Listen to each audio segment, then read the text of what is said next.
ওয়ালাইকুম সালাম। যারা যারা সালাম দিছো, আমার সালামের জবাবটা ঠিক মতো শোনা গেছে কিনা কমেন্ট করে জানাও। আর কে কে আসছো, নাম, রোল নাম্বার কমেন্ট করো।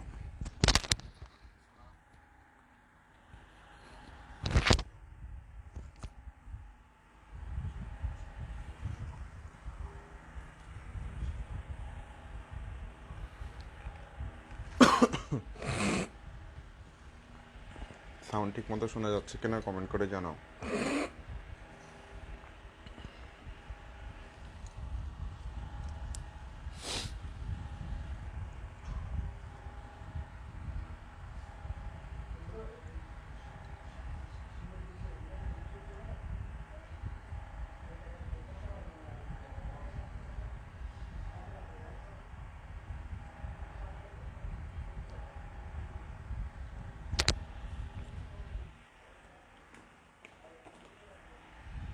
ওকে, আমরা শুরু করে দিচ্ছি। জেনেটিক্স, আমাদের প্রাণীবিজ্ঞান অধ্যায় 11। যখন করোনা পরিস্থিতি স্বাভাবিক ছিল, যখন করোনার উপদ্রবে আসে নাই, তখন অফলাইনে আমাদের যখন ক্লাস চলছিল, তখন আমরা এটা অনেকে ক্লাসটা করছি, কিছু ব্যাচে করাইছি, কিছু ব্যাচে করাইনি। তো অনেকে ভুলেও গেছি। তো এটা আমি আবার পড়াবো, যেহেতু আমাদের কমিটমেন্ট রক্ষা করতে হবে, এটা আবার পড়াবো। এবং আমরা যখন ভোট নিচ্ছি যে কোনটা আগে পড়বো, দেখা যাচ্ছে বেশিরভাগ ভোট এই অধ্যায়ের পক্ষে পড়ছে, মানে এটা পড়বে। তো এটা আমরা একটু দ্রুত পড়ব। এটাতে এমনিতে সময় বেশি লাগে, কিন্তু আমরা দ্রুত পড়ব। দ্রুত বলতে আমরা প্রত্যেকটা লেকচারের সময়টা বাড়িয়ে দিব। 1 ঘন্টার লেকচার যদি 1.5 ঘন্টা হয়, তাহলে কিন্তু এটা দ্রুতই শেষ হবে। আজকে বেশি না, আজকে কম পড়ব। আজকে আমরা জেনেটিক্স সম্পর্কে মূল বেসিকটা সম্পর্কে আইডিয়া করব। নেক্সট ক্লাস থেকে বুলেট ক্লাস হবে। তো জেনেটিক্স বাংলা হচ্ছে জিন তথ্য। বাংলা হচ্ছে কি? জিন তথ্য। জিন কাকে বলে তোমরা কমেন্টে আমাকে চট করে জানিয়ে দাও, যে কি দেখি কতজনের বেসিক ক্লিয়ার আছে।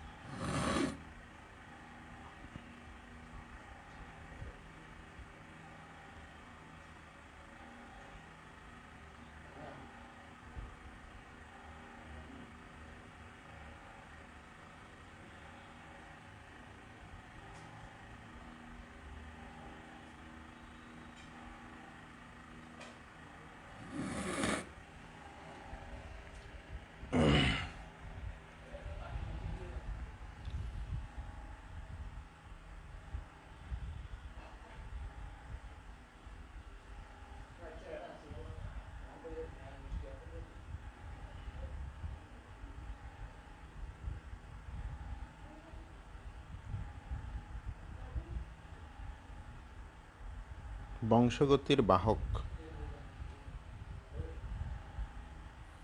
জীবের চারিত্রিক বৈশিষ্ট্যের নিয়ন্ত্রণকারী, ক্রোমোজোমের লোকাস নামক অঞ্চলে অবস্থিত একটি রাসায়নিক গঠন, যা জীবের বংশগতি নিয়ন্ত্রক হিসেবে ভূমিকা পালন করে, তাকে জিন বলে। ফাহিম নেওয়াজ সে অনেক কষ্ট করে, অনেক সময় নিয়ে, অনেক মাথা খাটিয়ে খুব স্মার্টলি একটা সংজ্ঞা লিখছে। ক্রোমোজোমের লোকাস নামক অঞ্চলে অবস্থিত একটি রাসায়নিক গঠন, যা জীবের বংশগতি নিয়ন্ত্রক হিসেবে ভূমিকা পালন করে। খুব নাইস। বংশগতির ধারক ও বাহক, জীবকোষে বিদ্যমান বংশগতি ও বিভিন্ন বৈশিষ্ট্য নিয়ন্ত্রণকারী ক্ষুদ্রতম একককে জিন বলা যায়।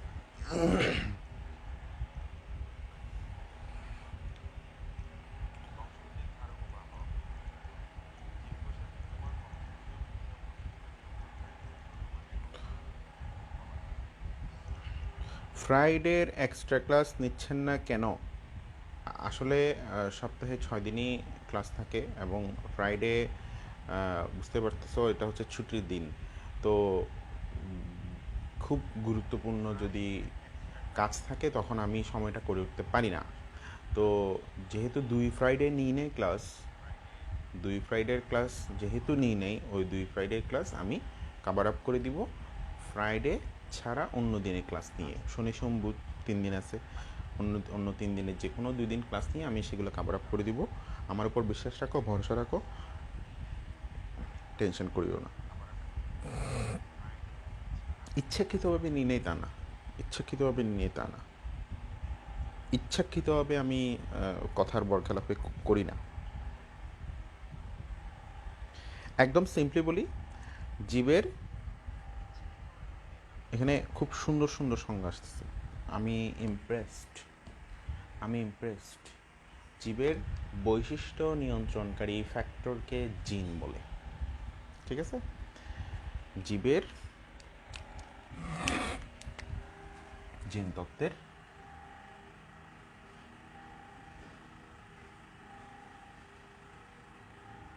জিনের সংজ্ঞা।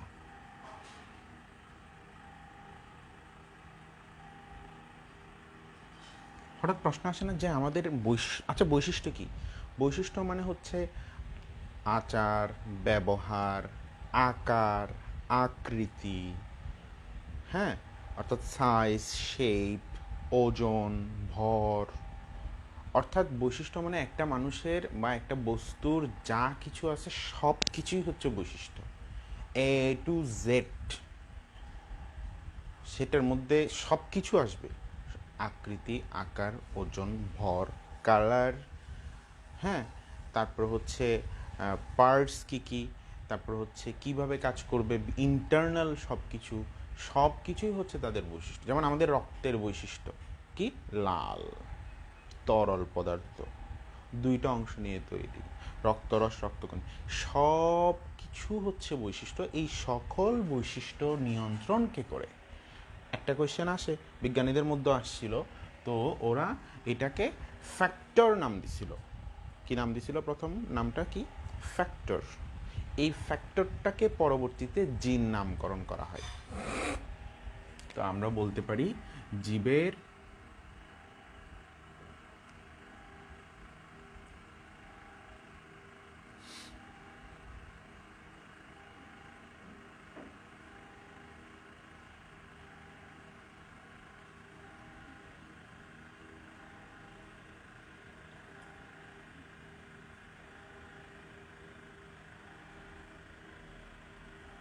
নিয়ন্ত্রণকারী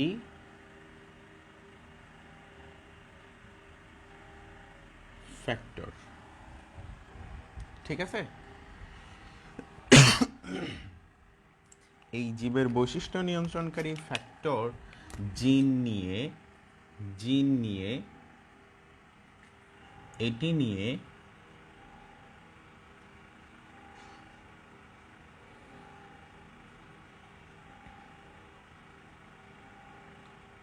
বিজ্ঞানের যে শাখায় আলোচনা করা হয়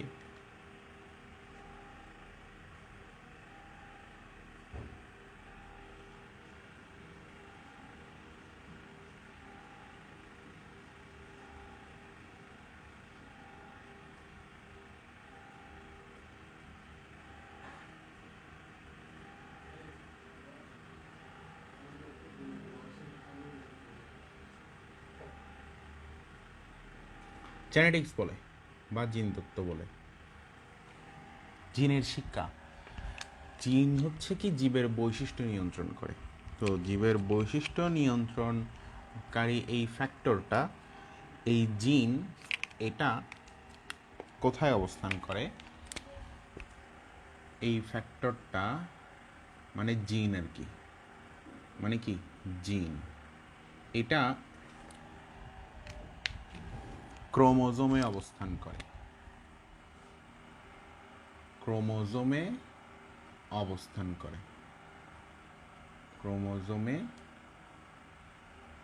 অবস্থিত।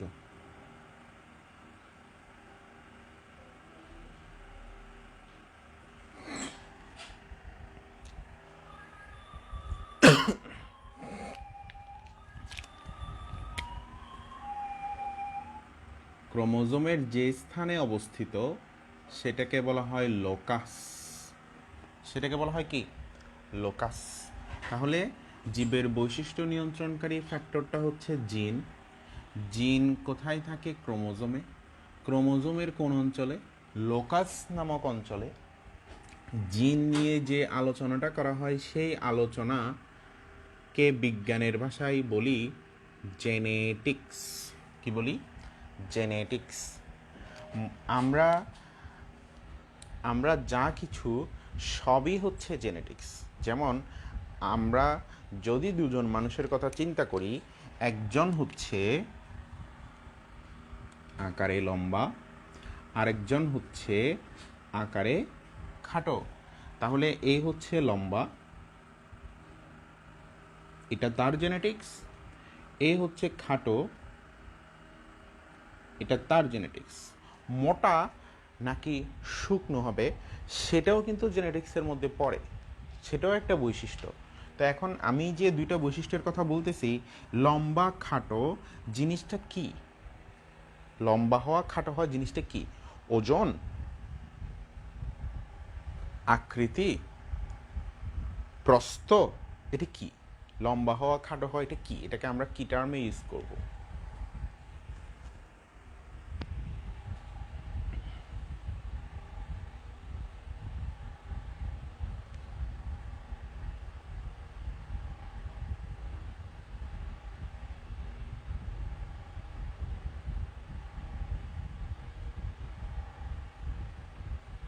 এই ইদানিং অনেকের নেটওয়ার্ক প্রবলেম করতেছে, আমি খেয়াল করছি। তোমরা সার্ভিস প্রোভাইডারের সাথে যোগাযোগ করো। আমাকে এখানে যে কমেন্টগুলো করো, স্যার ব্লার আসতেছে, স্যার ঝাপসা আসতেছে, স্যার বোঝা যাচ্ছে না, স্যার নেট প্রবলেম, এগুলো সব সার্ভিস প্রোভাইডার যারা যারা আছে না তোমার বাসার নেটে, ওদেরকে একটু পরপর ফোন দিয়ে দিয়ে বলো, আর একটু পরপর মেসেজ দিয়ে দিয়ে বলো।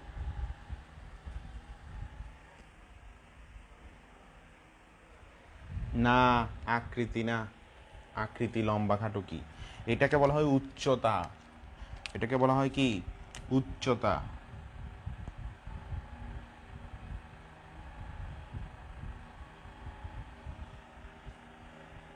ওকে, এর উচ্চতা, এ হচ্ছে লম্বা, এ হচ্ছে খাটো। উচ্চতার দিক দিয়েই তো, তাই না?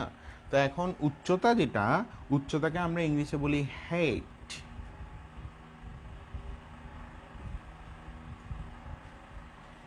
অর্থাৎ এ নামক, ধরো এটা হচ্ছে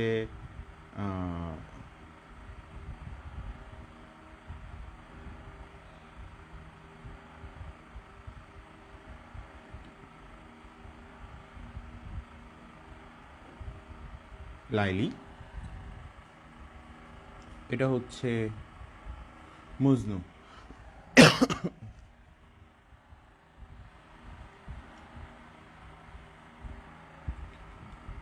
মজনুকে একটু লম্বা রাখি।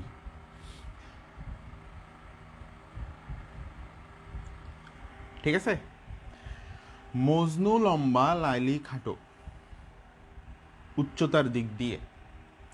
তো আমরা বলতে পারি এখানে মজনুর উচ্চতা নিয়ন্ত্রণ করে যে জিনটা, সেটা লাইলির উচ্চতা নিয়ন্ত্রণ করে যে জিনটা, সেটার তুলনায় লম্বা। ঠিক তো? মানে লম্বা বৈশিষ্ট্য প্রকাশ করে। আচ্ছা, এটা হচ্ছে তুলনামূলক। এটা হচ্ছে কি? তুলনামূলক। আচ্ছা, এখন যদি ধরে নেই যে উচ্চতা নিয়ন্ত্রণের জন্য জিন হচ্ছে এইচ,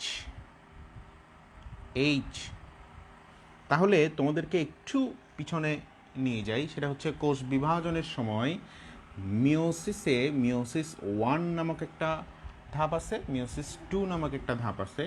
মিওসিস 1-এর আবার 4টা ধাপ: প্রোফেজ 1, মেটাফেজ 1, অ্যানাফেজ 1, টেলোফেজ 1।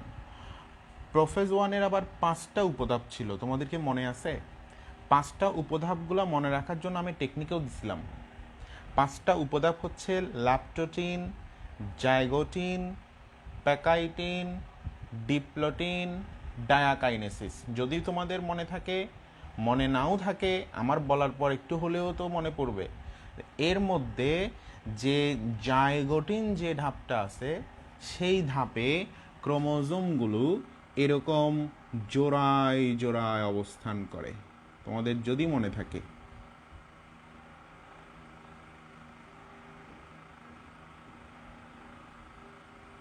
এবং এই জোড়াটাকে বলা হয় বাইভ্যালেন্ট।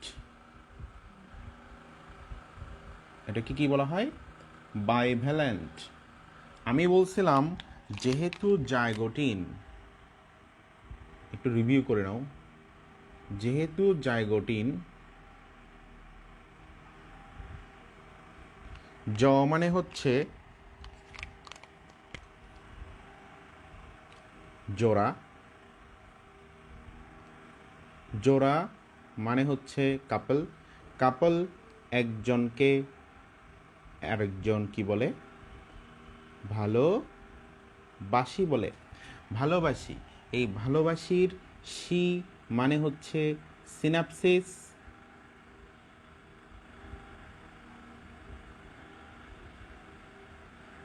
আর বা মানে হচ্ছে বাইভ্যালেন্ট।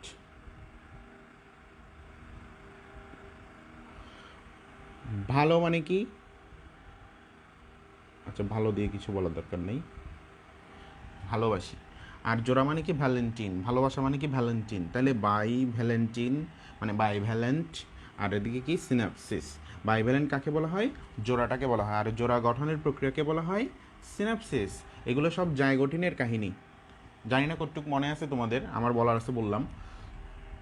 তো খেয়াল করো, জাইগোটিন উপধাপে সিনাপসিসের মাধ্যমে যে বাইভ্যালেন্টটা হয় সেখানে দুইটা সেন্ট্রোমিয়ার, দুইটা ক্রোমোজোম, ঠিক কিনা? হুম। এরপরে প্যাকাইটিনে গিয়ে এই ক্রোমোজোম, খেয়াল করো, এই chromosome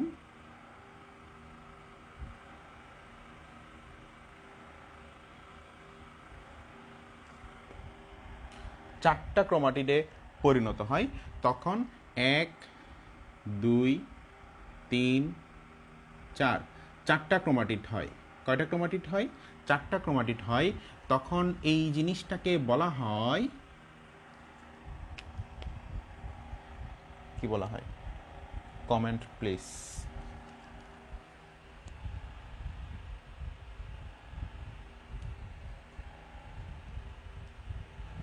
comment please.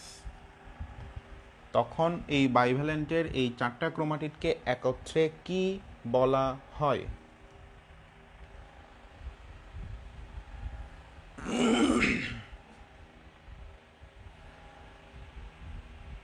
Tetrad. Thank you very much.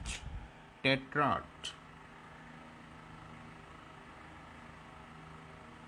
ঠিক আছে।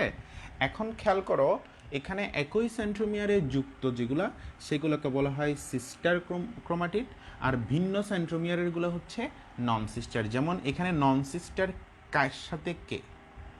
নন সিস্টার কার সাথে কে? তোমরা কমেন্ট করো। 1, 2, 3, 4 এখানে নাম্বারিং করা আছে। নন সিস্টার কার সাথে কে? নন সিস্টার কে কে? কমেন্ট করে জানাও।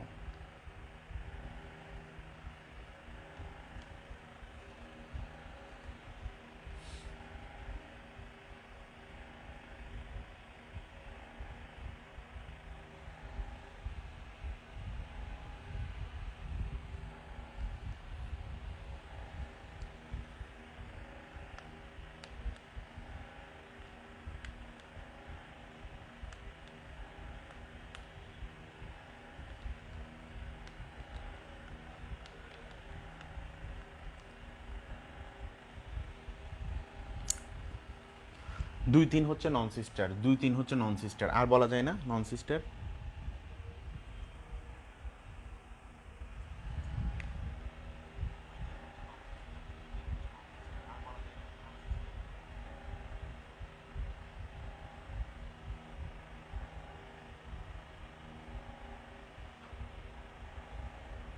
এক এবং চার, গুড। 1 এবং 3 কেউ বলেনি। 1 এবং 3 বলছে। দেখো না, এদিকের যে কোনো একজনের সাথে ওদিকের ওগুলো সবগুলো নন সিস্টার। তাহলে 1-এর সাথে 3, 1-এর সাথে 4, 2-এর সাথে 3, 2-এর সাথে 4, এগুলো সব নন সিস্টার। আচ্ছা, ঠিক আছে, গুড। তো এখন এটা এখানে কয়টা ক্রোমোজোম? ক্রোমোজোম কয়টা? এই এক বাইভ্যালেন্টে ক্রোমোজোম কয়টা? ক্রোমোজোম হচ্ছে 2টা। সেন্ট্রোমিয়ার হিসাব করো, এই একটা, এই 2টা। এখন এই যে ক্রোমোজোম, এই ক্রোমোজোমের মধ্যে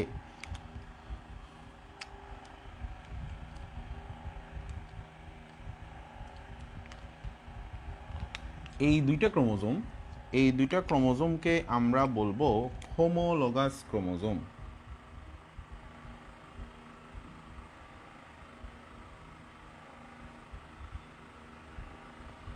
বা বাংলায় বলবো সমসংস্থ ক্রোমোজোম। কথাটা মনে রাখবা, হোমোলোগাস বা সমসংস্থ ক্রোমোজোম। আচ্ছা, তো এই যে হোমোলোগাস বা সমসংস্থ ক্রোমোজোম আছে, আমাদের এখানে কোনো বৈশিষ্ট্য যদি নিয়ন্ত্রণ করতে হয়, তখন এই ক্রোমোজোমের একটা নির্দিষ্ট স্থান যদি আমরা টার্গেট করি, এরকম একটা নির্দিষ্ট স্থানে জিনগুলো অবস্থান করে, বৈশিষ্ট্য নিয়ন্ত্রণকারী জিন। এই স্থানগুলোকে বলা হয় স্থানগুলোকে কি বলা হয়? লোকাস। ওকে, ধরো এই এইচ জিনটা এখানে আছে। ওকে, তাহলে এই এইচ জিন লম্বা বৈশিষ্ট্য প্রকাশের জন্য দায়ী। ঠিক আছে, এখন এইচ জিন যদি লম্বা বৈশিষ্ট্য প্রকাশ করতে চায়, একা পারবে না। ওই পাশের আর একটা ক্রোমাটিড আছে না, ওই পাশের ক্রোমাটিডের একজন সঙ্গী লাগবে। এই এইচ যে জিনটা এই ক্রোমাটিডে আছে, এর মতোই একটা পাশের ক্রোমাটিডেও আছে, মানে পাশের মানে সিস্টার ক্রোমাটিডে। তো সেটা কি হতে পারে? সেটা এইচ হতে পারে অথবা স্মল এইচ হতে পারে। এখন স্মল এইচ এবং ক্যাপিটাল এইচ মানে কি সেটা পরে বলতেছি। এখন যদি এই এইচের সাথে ওই পাশের জনের, ধরো সেটাও এইচ, দুই এইচ যখন এক হবে, ঠিক তখনই বৈশিষ্ট্যটা প্রকাশ পাবে, কিন্তু একা পারবে না। তাহলে মনে রাখবা, এই যে উচ্চতা প্রকাশকারী জিনটা দুইভাবে প্রকাশ পেতে পারে। মজনুর ক্ষেত্রে লম্বা বৈশিষ্ট্য দেখাইছে, লাইলির ক্ষেত্রে খাটো বৈশিষ্ট্য দেখাইছে। এইচটা কিভাবে হলে লম্বা হয় আর কিভাবে হলে খাটো হয়? দেখো, এইচ যদি দুইভাবে থাকে তাহলে এইচ এভাবে থাকতে পারে, আরেকটা হচ্ছে এভাবে থাকতে পারে স্মল লেটারে। তো তোমরা বুঝতেছো যে এইচ এটা হলে, ক্যাপিটাল লেটার হলে কি হবে? উন্নত বৈশিষ্ট্যটা দেখাবে, মানে লম্বা। আর স্মল লেটার হলে কোনটা দেখাবে? খাটো। ঠিক আছে, এখন এই এইচ যখন লম্বা বৈশিষ্ট্যের জন্য দায়ী জিন বলবো, তখন আমরা বলবো এইচ, ক্যাপিটাল এইচ। আর যখন বলবো খাটো বৈশিষ্ট্যের জন্য দায়ী জিন, তখন আমরা কি বলবো? Small H. তাহলে খেয়াল করে দেখো, যদি আমার এখানে এই ক্রোমাটিডের মধ্যে ক্যাপিটাল এইচ, এদিকে ওদিকেও যদি ক্যাপিটাল এইচ থাকে, তাহলে যে বৈশিষ্ট্যটা প্রকাশ করতে যাবে, তখন দুইটা পাশাপাশি বসলো, তখন কি বৈশিষ্ট্য প্রকাশ করবে? লম্বা।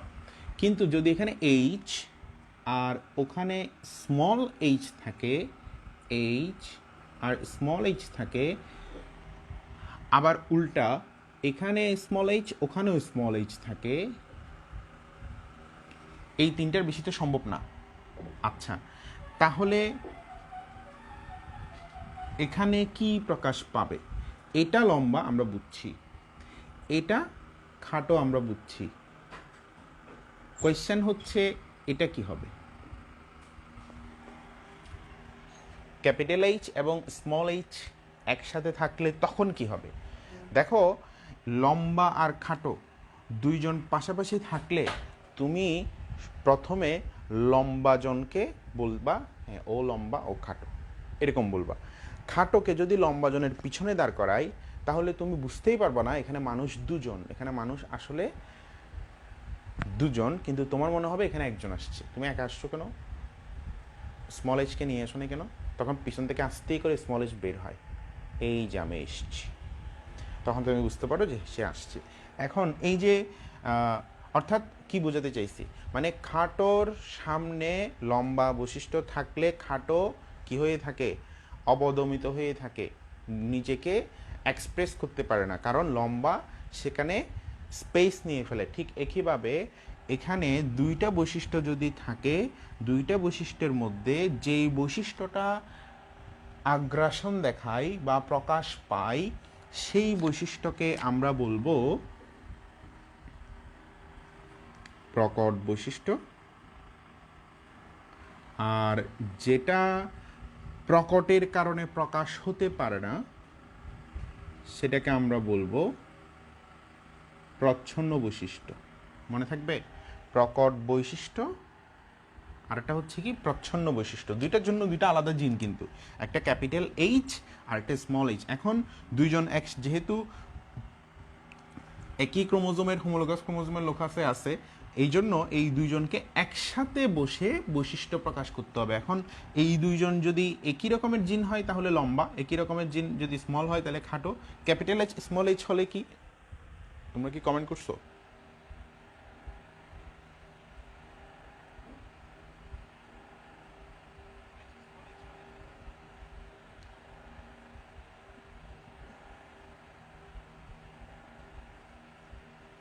এটা লম্বা বৈশিষ্ট্য প্রকাশ পাবে, গুড। এটা হবে লম্বা, এটা হবে লম্বা। আচ্ছা, খেয়াল করো, খেয়াল করো, এবার আমরা দেখব ক্যাপিটাল এইচ হচ্ছে লম্বার জন্য দায়ী জিন,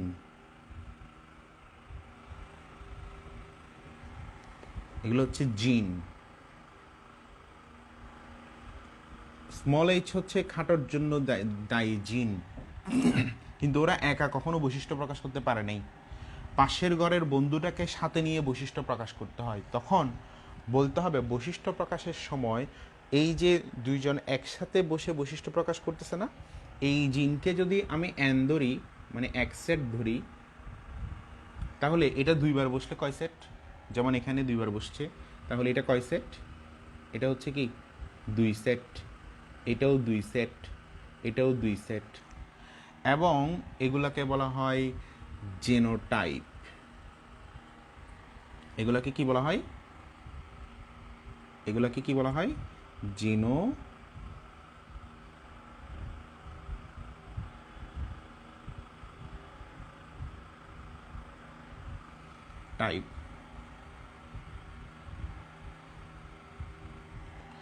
তাহলে জিনোটাইপ সবসময় কি হবে?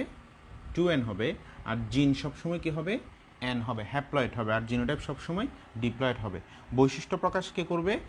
জিন করবে না। বৈশিষ্ট্য প্রকাশ জিন কখন করবে? যখন জিনোটাইপ হিসেবে অবস্থান করবে তখন করবে।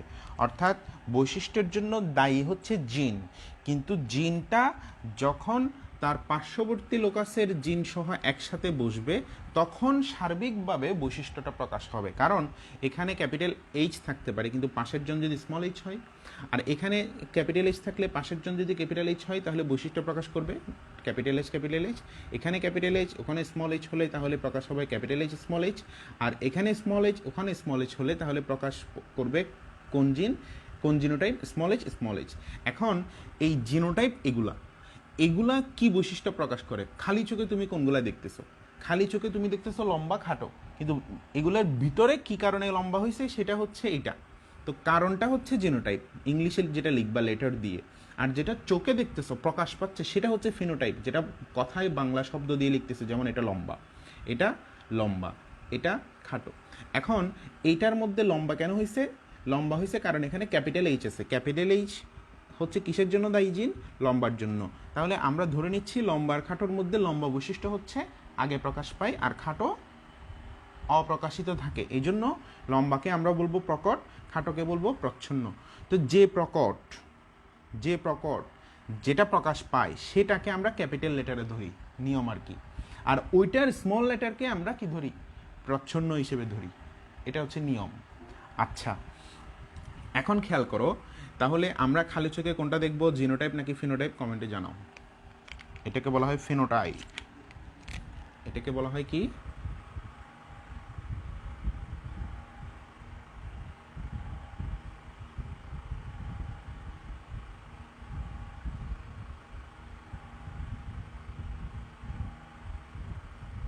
এগুলো হচ্ছে ফিনোটাইপ। আমাকে কমেন্টে জানাও আমরা খালি চোখে কোনটা দেখব। খালি চোখে ফিনোটাইপ দেখব। খালি চোখে ফিনোটাইপ দেখব, তাহলে আমরা বলতে পারি জীবের বাহ্যিক বৈশিষ্ট্যকে ফিনোটাইপ বলা হয়। কি বলা হয়? জীবের বাহ্যিক বৈশিষ্ট্যকে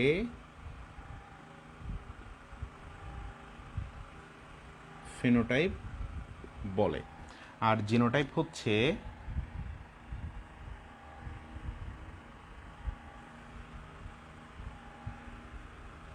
জীবের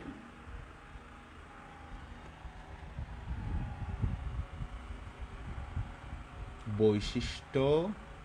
আচ্ছা, তাহলে বৈশিষ্ট্য নিয়ন্ত্রণ করে জিন কয়টা? একটা নাকি দুইটা? Comment quick quick. জীবের বৈশিষ্ট্য নিয়ন্ত্রণ করে যে জিনটা ফ্যাক্টর, সেটাকে আসলে একটা নাকি দুইটা? কমেন্ট করো কুইক। আমরা তো সংজ্ঞায় ধুমধাম কমেন্ট বলছিলাম বৈশিষ্ট্য নিয়ন্ত্রণকারী ফ্যাক্টর, কিন্তু আসলে বৈশিষ্ট্য নিয়ন্ত্রণ করে কয়জন? একজন নাকি দুইজন? বৈশিষ্ট্য নিয়ন্ত্রণকারী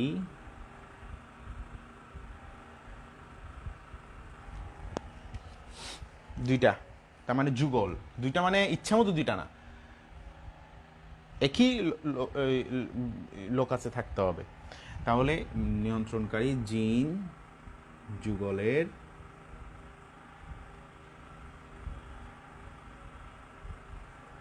গঠনকে বলে। ঠিক আছে? আচ্ছা, প্রকট বৈশিষ্ট্য মানে যেটা কি হয়? প্রকাশ পায়, যেটা প্রকাশিত হয়। আর প্রচ্ছন্ন মানে যেটি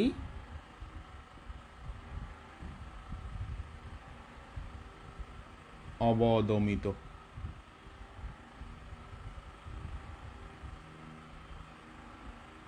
থাকে দুইটা বৈশিষ্ট্যের মধ্যে। এই হচ্ছে অবস্থা। তো এখন শুনো, এখানে একটু তাকাও। এখানে জিনোটাইপের গঠন আমরা দুই ধরনের দেখতেছি। জিনোটাইপের গঠন আমরা দুই ধরনের দেখতেছি, হয় একই রকম মানে ক্যাপিটাল ক্যাপিটাল অথবা স্মল স্মল, আর একটা হচ্ছে ক্যাপিটাল স্মল মিক্সচার।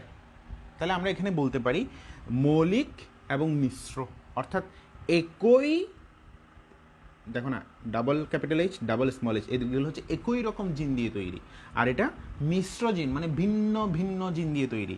তাহলে এখানে আমরা কি বলবো? এখানে আমরা বলবো যে জিনোটাইপ দুই ধরনের হতে পারে। কীরকম? ক্যাপিটাল এইচ বা স্মল এইচ, এরা হচ্ছে একই রকম জিন দিয়ে তৈরি। এটাকে বলা হয় হোমোজাইগাস। দেখি কি বলা হয়? হোমোজাইগাস। আর যদি মিশ্র হয় ক্যাপিটাল এইচ স্মল এইচ, তাহলে আমরা বলবো হোমো মানে একই। হোমো মানে কি? একই, মনে আছে তো? আমরা বলবো হেটারোজাইগাস। হেটারো মানে কি? ভিন্ন।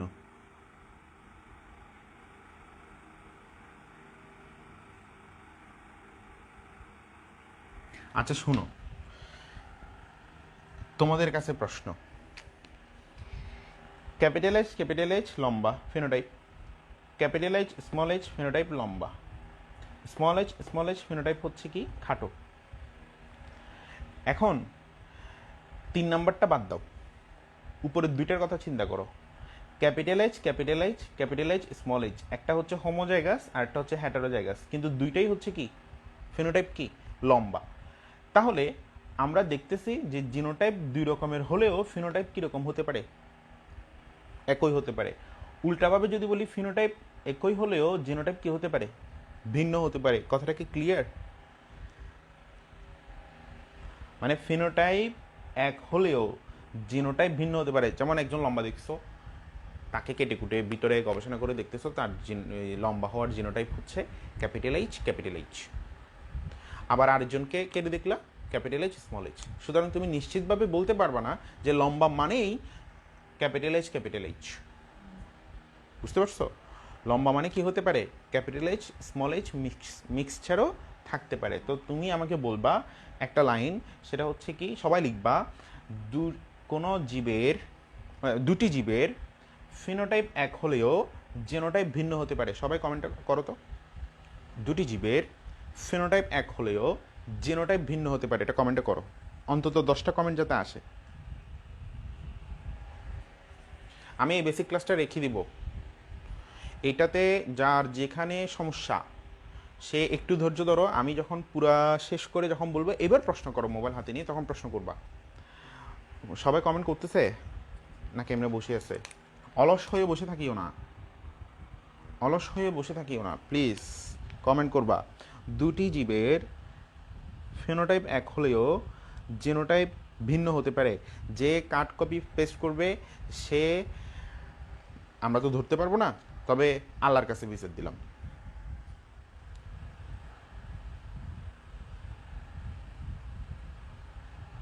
এখানে অনেকে কাট কপি করতেছে, কপি পেস্ট করতেছে। আচ্ছা কপি পেস্ট হলেও করো, শিখা হবে।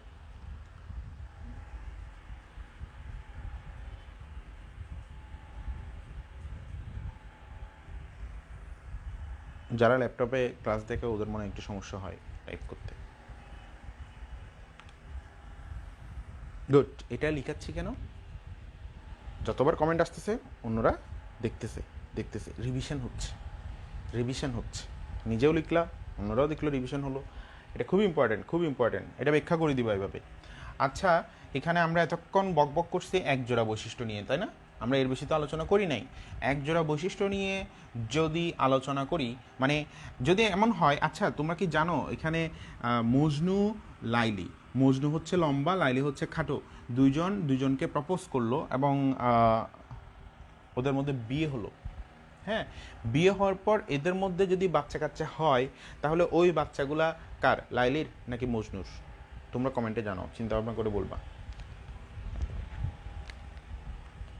লাইলি আর মজনুর বিয়ে হয়েছে, বিয়ের পরে বাচ্চা হয়েছে, বাচ্চাটি কার, লাইলির নাকি মজনুর?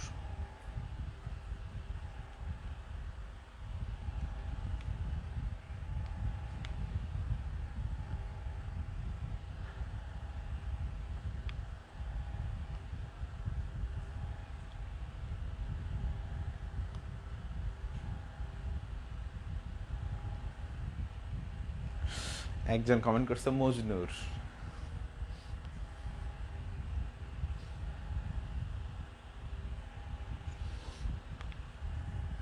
একজন কেমনে কমেন্ট করছে মজনুর? লাইলির কেউ কমেন্ট করছে?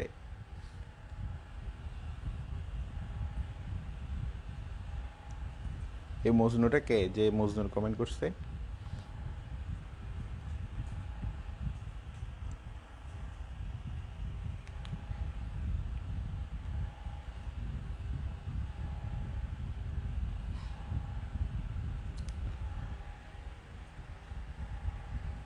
তাহলে সে মজনুকে আম্মা ডাকবে, মজনুকে আব্বা ডাকবে, ঠিক আছে? আচ্ছা, তো বাচ্চাটা হচ্ছে দুইজনের, সবার কমেন্ট, এখানে শত শত কমেন্ট আসছে। কমেন্ট, প্রশ্নটাই ছিল এরকম যে কমেন্টই করতে ইচ্ছে করে 2-3 বার কমেন্ট করি, তাই না? হ্যাঁ, তো এখন বাচ্চাটা হচ্ছে দুইজনেরই, অর্থাৎ দুইজনের জিন বা ক্রোমোজোম মিক্স হয়েছে ওই বাচ্চার দেহে, বুঝতে পারছো? হ্যাঁ, তার মানে মিক্স হওয়াকে আমরা কি বলি, হাইব্রিডাইজেশন, তাই না? অরবিটালে পড়ছো না? হ্যাঁ, তো এখন যেহেতু এক জোড়া বৈশিষ্ট্যের মধ্যে, এটা জাস্ট এক্সাম্পল দিছি, লাইলি মজনু বিয়ে হয়েছে, এটা জাস্ট এক্সাম্পল দিছি, তোমরা এটাকে বেশি সিরিয়াসলি নিয়ে ফেলিও না আবার। তো এখন দেখো, এক জোড়া বৈশিষ্ট্যের মধ্যে যদি কি হয়, বিয়ে হয়, আমরা এখানে বিয়েকে বলবো ক্রস। কি বলবো? বিয়েকে কি বলবো? ক্রস। তোমরা টিকমার্ক খুঁজতেছ, কিন্তু বিয়ে হচ্ছে কি, ক্রস, মনে থাকবে? হ্যাঁ, তো এক জোড়া বৈশিষ্ট্যের মধ্যে যদি বিয়ে, আমরা বিয়ে তো বলবো না, ক্রস হয়, তাহলে যে সন্তান সন্ততি, মানে পরবর্তী বংশধরে যারা আসবে, ওদের মধ্যে এই এক জোড়ার দুইজনেরই বৈশিষ্ট্যগুলো আসবে না? হ্যাঁ, তাহলে আমরা কি আসতেছে সেটা পরে, বাচ্চা কাচ্চা নিয়ে পরে, আগে আমরা লাইলি মজনুতেই থাকি। লাইলি মজনু বৈশিষ্ট্যের মধ্যে ক্রস হলো, তাহলে এক জোড়া বৈশিষ্ট্যের মধ্যে ক্রস হচ্ছে, তাহলে আমরা বলবো এক জোড়া বৈশিষ্ট্যের মধ্যে ক্রস, সেটাকে আমরা বলবো মনোহাইব্রিড ক্রস। কি বলবো? Monohybrid cross.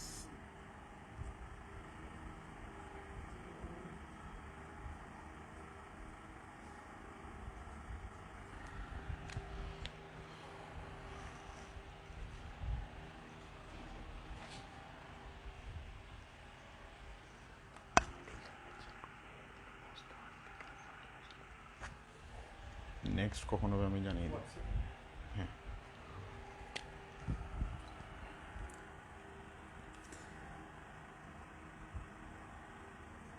বা এক সংকর। আর যদি দুই জোড়া বৈশিষ্ট্যের কথা চিন্তা করতাম, যেমন আমরা বললাম লম্বা মজনুর সাথে খাটো লাইলির বিয়ে হয়েছে, তাহলে বৈশিষ্ট্য বলছি দুইটা। আর যদি বলতাম লম্বা এবং মোটা মজনুর সাথে খাটো এবং চিকনা লাইলির বিয়ে হয়েছে, তাহলে আমি মুখে বলার সময় কয়টা বৈশিষ্ট্যের কথা বলছি? চারটা বৈশিষ্ট্যের কথা বলছি। লম্বা এবং মোটু মজনুর সাথে খাটো এবং চিকন লাইলির বিয়ে হয়েছে। চারটা বৈশিষ্ট্য বলছি না, মানে দুই জোড়া বৈশিষ্ট্য বলছি। যদি এরকম এই দুই জোড়া বৈশিষ্ট্য নিয়ে আমরা জিনের কাজগুলো করি, তখন আমরা বলবো ডাইহাইব্রিড ক্রস। তখন আমরা কি বলবো? ডাই হাইব্রিড ক্রস বা দ্বিসংকর। ঠিক আছে?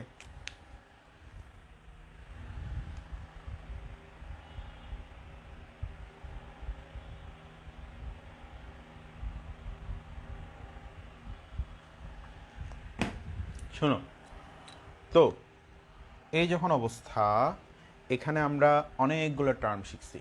এক নাম্বার হচ্ছে জিন, এটা হচ্ছে এক নাম্বার জিন এক।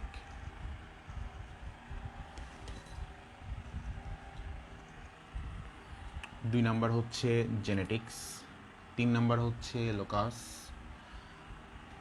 চার নাম্বার হচ্ছে বৈশিষ্ট্য, প্রকট বৈশিষ্ট্য, প্রচ্ছন্ন বৈশিষ্ট্য 5 নাম্বার, 6 নাম্বার হচ্ছে জিনোটাইপ, 7 নাম্বার হচ্ছে ফিনোটাইপ, 8 নাম্বার হচ্ছে হোমোজাইগাস, 9 নাম্বার হচ্ছে হ্যাটারোজাইগাস, 10 নাম্বার হচ্ছে এক সংকর, 11 নাম্বার হচ্ছে দ্বিসংকর। ঠিক আছে?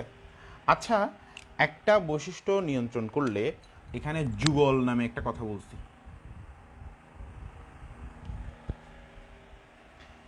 একে অপরের একে অপরের একে অপরের পার্টনার, একে অপরের কি পার্টনার এরা। আমরা এসব পার্টনার টার্টনার এগুলো সব অন্য শব্দ, আমরা এখানে অ্যালিল শব্দ ইউজ করব, সাংকেতিক শব্দ, যাতে কেউ বুঝতে না পারে। এটা একে অপরের কি অ্যালিল। এটা হচ্ছে 12 নাম্বার। 12টা তথ্য আমি পড়াইলাম তোমাদেরকে। এই 12টা তথ্য আমাদের লাগবে কিসে? জেনেটিক্স পড়তে গেলে। আরও দুইটা তথ্য দিচ্ছি। লাইলি আর মজনুর যখন বাচ্চা কাচ্চা হচ্ছে, এগুলো লাইলি মজনু বাচ্চা কাচ্চাই, এগুলো লাইলি মজনুকে আব্বা আম্মাই ডাকবে। কিন্তু লাইলি মজনুর বাচ্চা কাচ্চার মধ্যে যদি আবার বাচ্চা কাচ্চা হয়, মানে এর পরের জেনারেশন, ওরা লাইলি মজনুকে কি আব্বা আম্মা ডাকবে? দাদা দাদি ডাকবে, না হয় নানা নানি ডাকবে। তাহলে লাইলি মজনুর থেকে যেগুলো আসছে, এগুলো হচ্ছে প্রথমবার, লাইলি মজনুর প্রথমবার বাচ্চা হয়েছে, এগুলোকে আমরা বলবো প্রথম বংশধর। এই প্রথম বংশধর বা আমরা বলবো F1 বংশধর। কি বলবো? F1 বংশধর। কি বলবো? F1 বংশধর বা F1 জনু। জনু মানে জেনারেশন বুঝাই। আর F1 থেকে যদি কিছু আসে, তাহলে আমরা বলবো F2 জনু বা বংশধর। F2 থেকে F3, F3 থেকে 4, 5, 6। অর্থাৎ F1 হচ্ছে লাইলি মজনুর বাচ্চা কাচ্চা, F2 হচ্ছে নাতি নাতনি, F2 থেকে আসবে নাতি থেকে পুতি, পুতি থেকে ছাতি, ছাতি থেকে লাঠি, লাঠি থেকে বাড়ি, এরকম করে আসতে থাকবে, সিরিয়ালি যেতে থাকবে আর কি। তো এদিকে আরও দুইটা টার্ম পেলা, 13, 14। এখন আসো, জিন নিয়ে যে আলোচনা, এত কিছু আমরা পড়তেছি, এত কাহিনী শিখতেছি, সেই জিন তত্ত্বের ফাদার বা জনককে।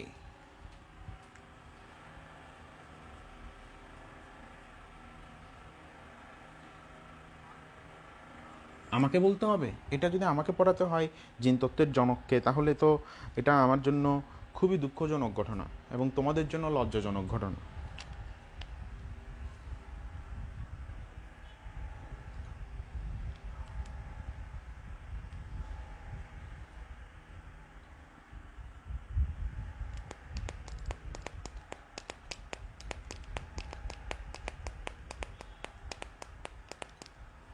সাল সহ বলতে পারবা?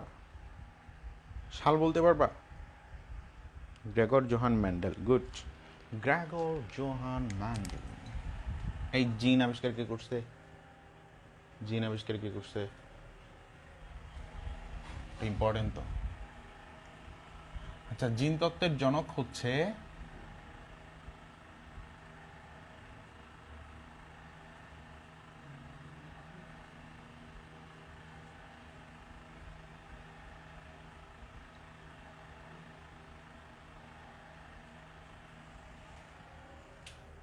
কিছু ইনফরমেশন দিচ্ছি। গ্রেগর জোহান ম্যান্ডেল আসলে কোনো বিজ্ঞানী টিজ্ঞানী কিচ্ছু ছিল না, পরে হুট করে বিজ্ঞানী হয়ে গেছে।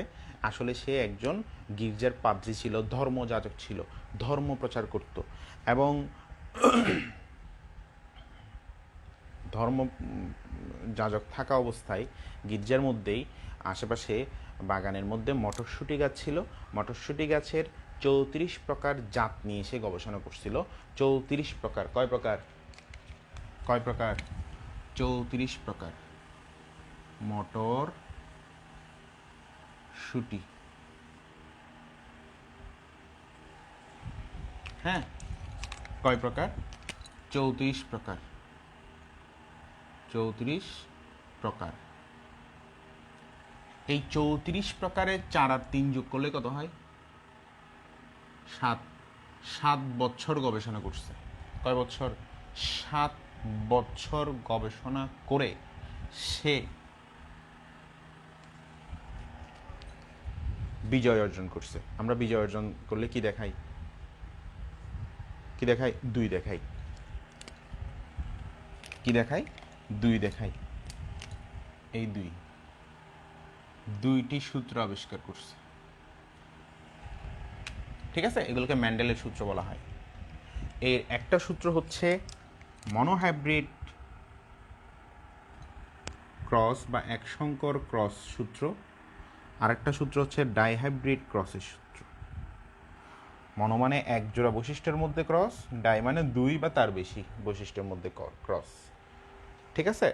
আচ্ছা, তো যখন ম্যান্ডেল সাহেব পাদ্রী ছিল, ধর্মযাজক বা হুজুর বা মন্দিরে কি বলে পুরোহিত, এদেরকে আমরা সচরাচর যারা একটু জ্ঞানীগুণী মানুষ তথাকথিত, ওরা কিন্তু পাত্তা দিতে চায় না। ওরা কোনো জ্ঞানী কথা বললে ওরা বলবে ধর্মের কথা। ওরা বলবে কি? ধর্মের কথা। আর দোয়া দরুদ পড়বে, ধর্মের কথা বলবে। আর এটাই ওদের কাজ মেইনলি। হ্যাঁ, তো এই জিনিসটা এরকম। কিন্তু ওরা যখন জ্ঞানের কথা বলতে আসবে, বিজ্ঞানের কথা বলতে আসবে, তখন আমরা একটু ঠেস মারি, এরকম করে ঠেস মারি, তাই না?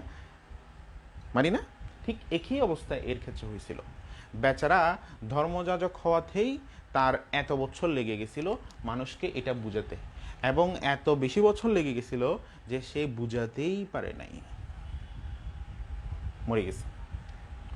বুঝতে পারছো? তো সে সব জায়গায় কিন্তু গেছে, বিজ্ঞান কাউন্সিল থেকে শুরু করে সব জায়গায় গেছে তার ডকুমেন্টগুলো নিয়ে। কেউ সেগুলা দেখারও প্রয়োজন মনে করেনি। দেখলে কিন্তু চিন্তা ভাবনা করতে পারতো, কিন্তু দেখারই প্রয়োজন মনে করে নেই। তো এখন এই গ্রেগর জোহান ম্যান্ডেল যখন মারা যান, তারও অনেক বছর পর যারা বিজ্ঞান নিয়ে পড়ালেখা করে বড় হয়েছে, মানে সার্টিফিকেটধারী বিজ্ঞানী, এরকম 3জন বিজ্ঞানী বিভিন্ন দেশের, 3জন বিজ্ঞানী সত্যি সত্যি এগুলার কি পাইছে? প্রমাণ পাইছে। সত্যি সত্যি যখন ওরা নিজেরাই প্রমাণ পাইছে অনেক বছর পর, ওকে ইগনোর করে এই তো কবরে যাওয়ার পর ইচ্ছা মতো কি দিছে? বদদোয়া দিছে এদেরকে। তারপরে তারা আবিষ্কার করে ফেলছে। আবিষ্কার করার পর ওরা আর বিক্রিয়া করে নেই বিজ্ঞানীরা, যে না, গ্রেগর জোহান ম্যান্ডেল যা যা বলছিল, সে যাজক হয়ে এত কিছু করে ফেলছে, আমরা বিজ্ঞানী হয়ে এত বছরে কি করলাম? সুতরাং গ্রেগর জোহান ম্যান্ডেল যা বলেছিলেন সব 100% সত্যি। কিছু সীমাবদ্ধতা সবসময় থাকে, তবে মূল থিওরি হচ্ছে ওগুলা। এই 2টা সূত্রের উপর বেস করে বিজ্ঞানের একটা বিশাল শাখা দাঁড়ায় গেছে এখন, যেটা ওয়ার্ল্ডে ডিমান্ডিং সাবজেক্টগুলোর মধ্যে টপ 3টার মধ্যে আছে, এবং সেটার নাম হচ্ছে জেনেটিক্স। এই করোনা ভাইরাসের যে কোভিড-19 যে ভাইরাসটা আছে, এটার জিন স্ট্রাকচার, এটার মিউটেশন, এগুলো সব কিছু আবিষ্কার, এগুলোর মধ্যে জেনেটিক্স নামক যে সায়েন্স, এটার অধিকাংশ ভূমিকা আছে। বুঝতে পারছো? চিন্তা করে দেখো আসলে একজন ধর্মযাজক কি পরিমাণ ডেঞ্জারাস হতে পারে, বুঝতে পারছো? তো ওরা তার সম্মান তাকে দিছে যে তাকে এখন থেকে আমরা জেনেটিক্সের জনক বলবো। তো মরার পরে আব্বা ডাকলেও কি, দাদা ডাকলেও কি, আমরা বলতেছি আর কি, জনক ডাকলেও কি, মনক ডাকলেও কি। যাই হোক, আমরা অনেক কিছু জানলাম। তো এখন দুইটা সূত্র, এই দুইটা সূত্রের মধ্যে আমরা প্রথম সূত্র এবং দ্বিতীয় সূত্রকে বেস করে আমরা পৃথিবীর সকল জীবের, উদ্ভিদের, প্রাণীর আর কি বৈশিষ্ট্য থেকে শুরু করে সব কিছু আমরা ব্যাখ্যা করতে পারবো। কথা বোঝা গেছে? হ্যাঁ। একটা রুম অন্ধকার কেন বলি জানো? আলো নাই বলে। তাহলে আলো ছাড়া কি আমি কোনো একটা রুমকে অন্ধকার বলতে পারতাম? আলো আছে বলেই পারছি। একটা রুম আলোকিত কেন জানো? অন্ধকার নয় বলে। তাহলে অন্ধকার ছাড়া আমি কি একটা রুমকে আলোকিত বলতে পারতাম? পারতাম না। আমরা এখানে একটা কম্প্যারিজন আনতেছি। ঠিক একইভাবে সব কিছুকে দুইটা সূত্র দিয়ে ব্যাখ্যা করা যায়। সবার সব বৈশিষ্ট্যের বংশ পরম্পরায় যেগুলো ইন্টারচেঞ্জ হচ্ছে এবং প্রকাশ হচ্ছে, অর্থাৎ জিনোটাইপ ফিনোটাইপ, এগুলো সব দুইটা সূত্র দিয়ে প্রকাশ করা যায়। কোন সূত্র? মনোহাইব্রিড ক্রসের সূত্র আমি লিখে দিছি, আর একটা কি ডাইহাইব্রিড ক্রসের সূত্র। অর্থাৎ প্রথম সূত্র এভাবে বলতে হবে, ফ্যারাডেরগুলো যেমন ফ্যারাডের প্রথম সূত্র বলো, তারপর নিউটনের যেমন নিউটনের গতির প্রথম সূত্র দ্বিতীয় সূত্র, মানে নামটা আগে লাগাতে হয়, ঠিক একইভাবে এখানেও ম্যান্ডেলের নামটা আগে লাগাতে হবে। ম্যান্ডেলের প্রথম সূত্র এবং ম্যান্ডেলের প্রথম সূত্র এবং ম্যান্ডেলের দ্বিতীয় সূত্র, এই দুটো সূত্র দিয়ে সব কিছু ব্যাখ্যা করা যাবে। এবং এর ব্যতিক্রম যদি হয়, তাহলে সেটারও একটা কি থাকবে, একটা স্ট্রাকচার থাকবে, একটা ডকুমেন্ট থাকবে। তবে এটা অবশ্যই এই ম্যান্ডেলের সূত্রের ব্যতিক্রম হবে, অর্থাৎ ম্যান্ডেলের সূত্র দিয়েই ব্যাখ্যা করব, প্রমাণ করব যে এটা ব্যতিক্রম, এটার ঘটনা এরকম হওয়া উচিত ছিল কিন্তু এরকম হয়নি। কেন হয়নি সেটারও কারণ আছে, বুঝতে পারছো? তো এই হচ্ছে অবস্থা। আমরা ম্যান্ডেলের প্রথম সূত্র এবং দ্বিতীয় সূত্র পড়ব, এই সূত্রগুলোর ব্যতিক্রম পড়ব, এবং শেষ দিকে গিয়ে আমাদের রক্তের মধ্যে অ্যান্টিজেন অ্যান্টিবডির যে রিয়েকশন ফিয়েকশন এগুলো আছে ওগুলো পড়ব। ওই রক্তের অ্যান্টিজেন অ্যান্টিবডি মানে RH ফ্যাক্টর জনিত ঘটনাগুলো পড়ার পরই আমরা এর পরের অধ্যায় মানে অধ্যায় 10 প্রতিরক্ষা একটা চ্যাপ্টার আছে সেখানে যাব। অর্থাৎ আমরা 11 পরে 10-এ যাব, 10 পরে 11-তে না, 11 পরে 10-এ গেলে কিছু আমরা এক্সট্রা বেনিফিট পাবো। আমি দ্রুত পড়াবো, দ্রুত মানে বুঝছো, দ্রুত মানে দ্রুত পড়াবো। আগামী ক্লাসে প্রথম সূত্র এবং তার ব্যতিক্রম সবগুলো শেষ করে দিব। এর পরের ক্লাস, দুইটা ক্লাসে দ্বিতীয় সূত্র এবং দ্বিতীয় সূত্রের ব্যতিক্রম শেষ করব। তাহলে কয়টা ক্লাস? 3টা ক্লাস। চতুর্থ ক্লাসে RH ফ্যাক্টর। বুঝে গেছে? সময় লাগবে একটু, 1.5 ঘন্টা মাথায় নিয়ে যেতে হবে। আজকে কতক্ষণ পড়াইছি? 1 ঘন্টা। সব কিছু ডিপেন্ড করবে এই ক্লাসটার উপর। তোমরা যারা এখন লাইভ দেখতেছো, আর কয়েকজন চলে গেছে এর কারণে, ওরা অফলাইনেও ক্লাসটা করছে এই জন্য, আর কয়েকজনের নেট সমস্যা বেশি করতেছে এই জন্য। আর যারা পরবর্তীতে রেকর্ডেড করবে, আমি আবারও বলতেছি, যতক্ষণ পর্যন্ত তোমার এই টপিকগুলো ক্লিয়ার হবে না ততক্ষণ পর্যন্ত তুমি এর পরের ক্লাস বুঝবা না, আমি আবারও বলে রাখতেছি। তাহলে আমরা জেনেটিক্স মানে কি? জেনেটিক্স মানে হচ্ছে যে বিজ্ঞানের যে শাখায় জিন, জিনের বৈশিষ্ট্য, জিনের কার্যক্রম, জিনের ইন্টারাকশন সব কিছু নিয়ে আলোচনা করা হয়, এগুলোকে বলা হয়, এটাকে বলা হয় জেনেটিক্স, অর্থাৎ বিস্তারিত। আর জীবের বৈশিষ্ট্য নিয়ন্ত্রণকারী ফ্যাক্টর হচ্ছে জিন, এটা নিয়ে বিজ্ঞানের যে শাখায় আলোচনা সেটা জেনেটিক্স। আর জিন হচ্ছে ক্রোমোজোমে থাকে। কোথায় থাকে? লোকাসে। লোকাসে দুইটা জিন থাকে, একটা অপরের অ্যালিল বলা হয়, এরা মিলে বৈশিষ্ট্য প্রকাশ করে। এরা একই রকম হলে হোমোজাইগাস, ভিন্ন হলে হ্যাটারোজাইগাস। দুইটা বৈশিষ্ট্য থাকলে এদের মধ্যে যেটা প্রকাশিত হয় সেটা প্রকট, যেটা প্রকাশ হয় না সেটা হচ্ছে প্রচ্ছন্ন। এক জোড়া বৈশিষ্ট্যের মধ্যে যদি বিয়ে দাও মনোহাইব্রিড, 2 বা ততোধিক জোড়ার মধ্যে দিলে ডাইহাইব্রিড। আর এই ক্রোমোজোমগুলোকে বলা হয় হোমোলোগাস ক্রোমোজোম। আর এখানে আমরা একটা কথা পড়ছি যে ফেনোটাইপ এক হলেও জিনোটাইপ ভিন্ন হতে পারে। ওকে, আমরা আজকে চুপ রাখতেছি। আর প্রশ্নগুলো কি? প্রশ্নগুলো হচ্ছে এগুলো সবগুলো সংজ্ঞা। আর আর হচ্ছে প্রথম সূত্রের ব্যতিক্রম, প্রথম সূত্র বিস্তারিত, দ্বিতীয় সূত্রের ব্যতিক্রম, দ্বিতীয় সূত্রের বিস্তারিত, এগুলো প্রশ্ন। আরটা হচ্ছে RH ফ্যাক্টর বিস্তারিত। বুঝছো? ঠিক আছে, আল্লাহ হাফেজ। দেখা হবে আগামী ক্লাসে। ততদিন পর্যন্ত ফাইজলামি করতে থাকো। আল্লাহ হাফেজ।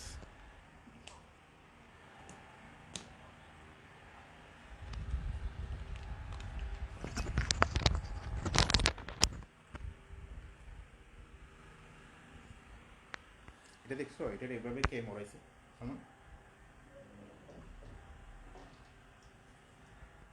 নিচে দেখেছি এটার কারণে তারটাকে চাকার মতো মরে রাখছে।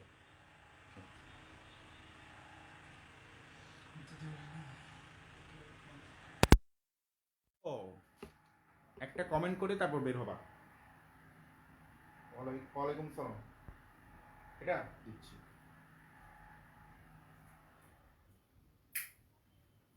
পড়া বুঝলে কমেন্ট করে বের হবা।